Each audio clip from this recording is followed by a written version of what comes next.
لو سمحت يا دكتور، ابني تعبان، قول لي على مضاد حيوي اجيبه له.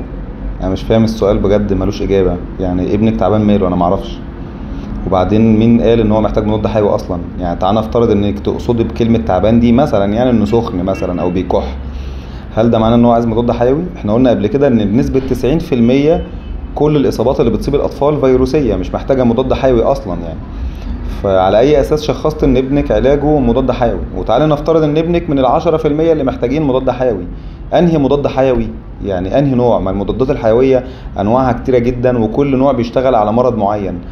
فانهي نوع؟ لان بلاقي الناس نزلت الصيدليه جابت مضاد حيوي يقول لك عشان عنده احتقان فزور، وهي جايبه اصلا نوع بيشتغل على المسالك البوليه.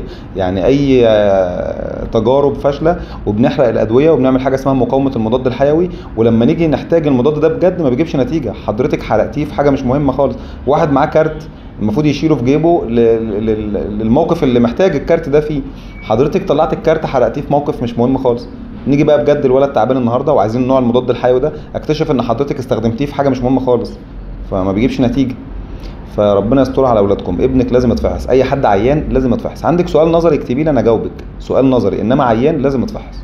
ربنا يستر على اولادكم.